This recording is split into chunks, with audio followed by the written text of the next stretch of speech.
Hello, this is Kiwi. My name is Owen. In early 2025, I read this book right here. It's called Crime and Punishment by a little unknown author. He goes by the name of Fyodor Dostoevsky. It's a great book. It was my first book of his that I read, and I really enjoyed it. Talks a lot about a lot of things. Dostoevsky loves to talk about everything.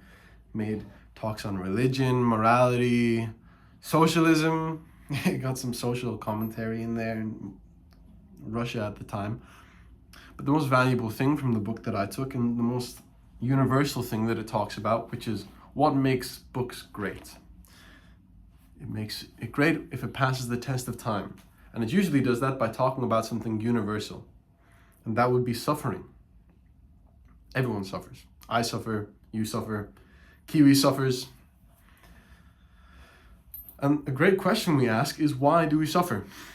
Man has been asking that since the fall, since he understood and acknowledged the existence of good and evil. Kiwi can't. He's a bit more happy than I am. And Dostoevsky has a great idea about it.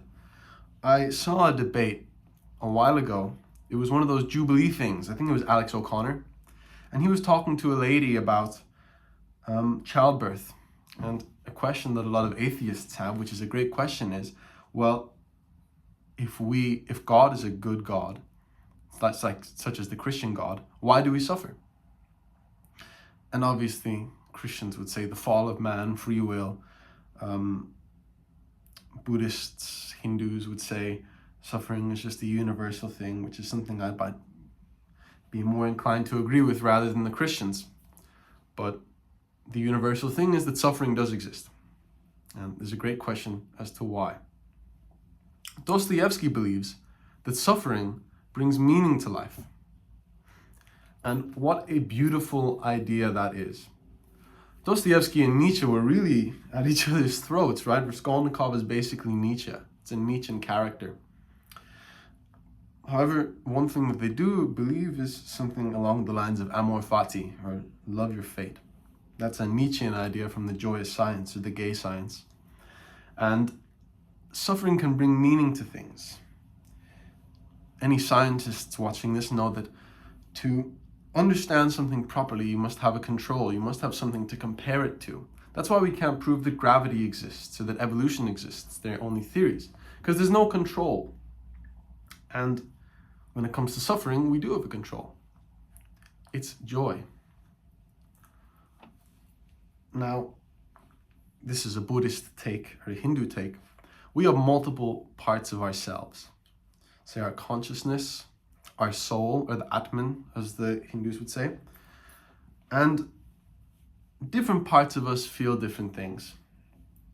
The only thing that stays constant is that we are existing.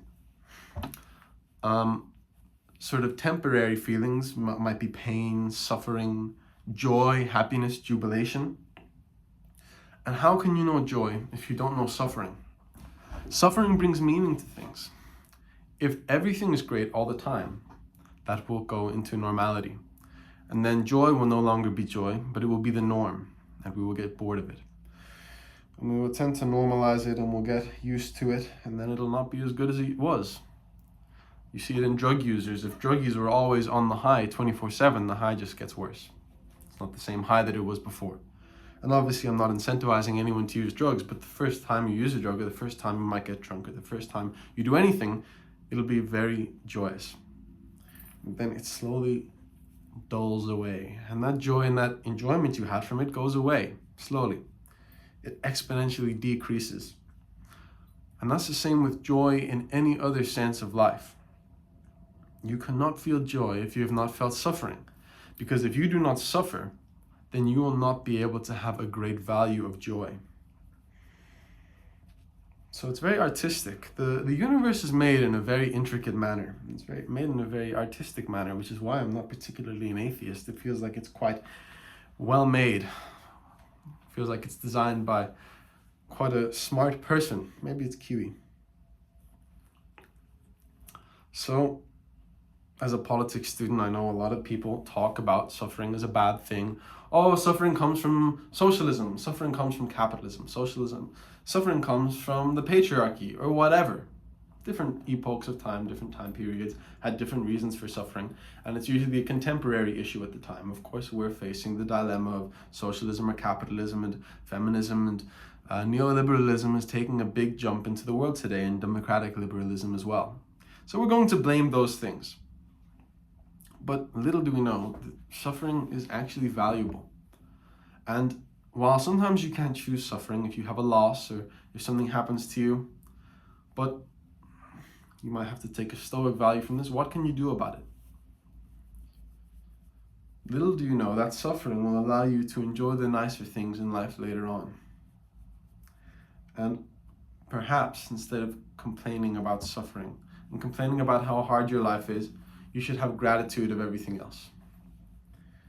It's quite a sad thing to see people be resentful of their existence.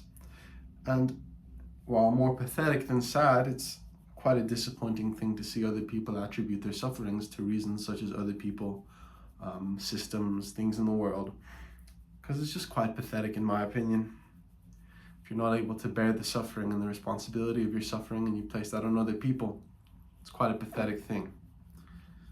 Anybody that feels that way, well, obviously you're not going to do it because, well, you're that type of person.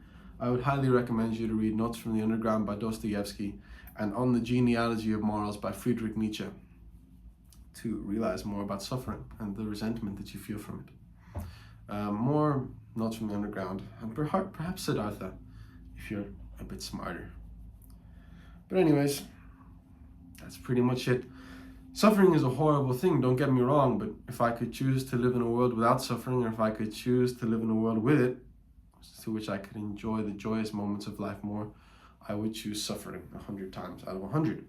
And Kiwi, of course, would as well. Well, I need to go train him now. He's a fucking stubborn little dog. He's a poodle, right? So he's meant to be smart. But this guy's just slick. Like, he sits and he can do all the obedience stuff when he's hungry. But the second that this guy sees an opening, he pounces on it. Bro, he's too smart. He's like that really smart kid in school that doesn't pay attention, but is like a genius and like pisses all the teachers off. Oh my goodness, this guy's a handle to bear. Well, that's pretty much it. Bye.